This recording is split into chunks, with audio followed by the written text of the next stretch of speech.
One of my favorite things in video games is creating a mood or a feeling during a level, stage, or even a simple hub world. I feel like it is a necessity for any game because if you can give the correct mood, it can really immerse me into the story or the action that the game developer was trying to present. Like a couple of examples of this is like an Undertale. When you fight Sans, Megalovania starts playing, and it's super upbeat and crazy, and it mixes so well with the high octane action of trying to somehow survive in this crazy fight, and it creates this sense of tension in the game where everything is on the line. Another good mood created in a video game is like an Ice Cap Zone in Sonic 3. The beat of Ice Cap Zone is very chill, pun intended, and the visuals are obviously cold because, well, it's Ice Cap Zone, so yeah, ice caps. Sega created this move just a laid back, chill mood because of the snow, the chill beats, and the chill scenery and the chill gameplay. Just a really chill level and stage altogether. Also, obviously some games just create a mood the whole way through, like Silent Hill or Resident Evil, which try to scare you with dark tones, dark themes, and just give you that sense of, like something's gonna happen to me, I don't wanna die. So, yeah. Now, one of my favorite moods created in a video game is from Disgaea 5, which is probably a game or even a game series you have never even heard about. Disgaea is a turn-based RPG that has some really cool stories, but is really about the end game and makes grinding really fun. You can recruit like 40-ish different classes to your team. You'll hold a vote in the Senate to pass bills, have squads that have different effects in the hub world or in battle, go to a weird item world to level up your items, and lastly, play Mario Party to level up your character. It's a pretty good game, and check it out if you have the time, because it's pretty interesting in my opinion. So now that I've discussed the bones of Disgaea and Disgaea 5, the game modes and all that, I do want to talk about the characters so we can, understand who we're dealing with here.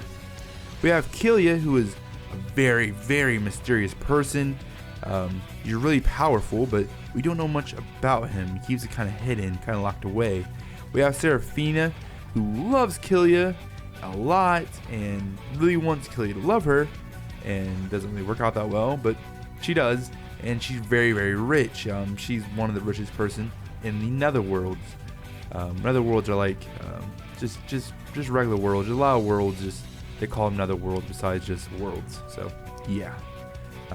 Then we have Red Magnus, who talks like the Rock. He wants to be the strongest overlord in all the netherverses because he thinks he is insanely strong. And obviously he's Red Magnus because, well, he's red.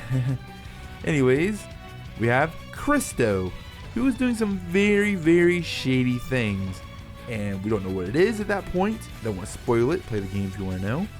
But he's very shady, and yeah, we don't know much more of that. He's just shady, and he's trying to use us as his pawns for some scheme. We do not know what that scheme is, but he is using us. We do know that. And lastly, the character that's most important to my talking point today is Eusalia, who was his child of two overlord parents, which pretty much is rulers, not that difficult, I think. But when the dark forces, who are the game's opposition, came to attack her netherworld, they killed Eusalia's parents, and the person that did that was called Margarita. She's one of the main sources of destruction in this whole game, which are just the dark forces, the dark army we call them in this game, who are your main antagonists. She killed Eusalia's parents, and she has this little ability that lets her turn things into corpses. Now, this backstory, me talking about the game and the characters, let's take a step into the act of the story I want to talk about today, which was Stage 5, Level 5, Queen of Sweet Snow, okay? Now, this little section got me really hooked in the game. Like, this just, like, boom, I was liking the game, and then this section hooked me. So let's take a deep dive into this. So we have been fighting Majorita's forces for a while. She can turn things into corpses like I've already stated. So when we finally think we have Majorita cornered, she pulls off this sneaky, dirty little trick on us. Now, what she does is she brings out Eusalia's dead parents as corpses. Like I stated, she can control corpses. And this is a shock to the team, a very, very depressing scene for the team. And now they gotta fight Eusalia's parents. This is very crushing. And you know, it's bad. Now you maybe ask yourself, okay, you know, she has to fight her parents, you know, that sucks. I've seen some worse things in video games. I've seen some more horrible things in video games. I've seen some, you know, more feeling things in video games. Now here's my thing why it just changed it for me personally. It just took it to a whole nother level. I'm gonna show you some of the stages and places in the game. Try to get, you know, take a quick look at them, get a good feel for them, and then I'll show you this stage in particular. So here's the hub world of Disgaea 5.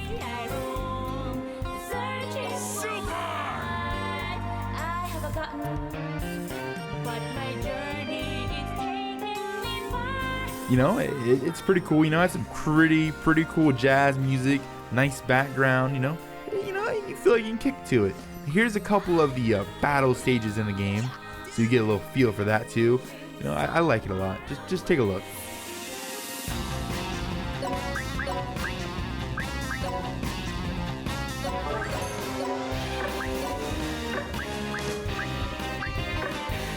Pretty cool, right? Pretty cool. Some real octane, like kind of rock music. They're going bam, bam, bam. You know, it's, you know, I don't know what that was, but it's you know, it seems really cool. It seems really, you know, let's get to this thing going. And now I'm going to show you stage 5's music, the way it feels right here, and it's going to be insane. It's going to be like, wow.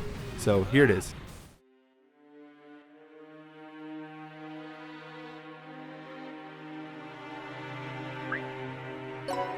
And as you can tell, it's a sharp contrast to the rest of the game.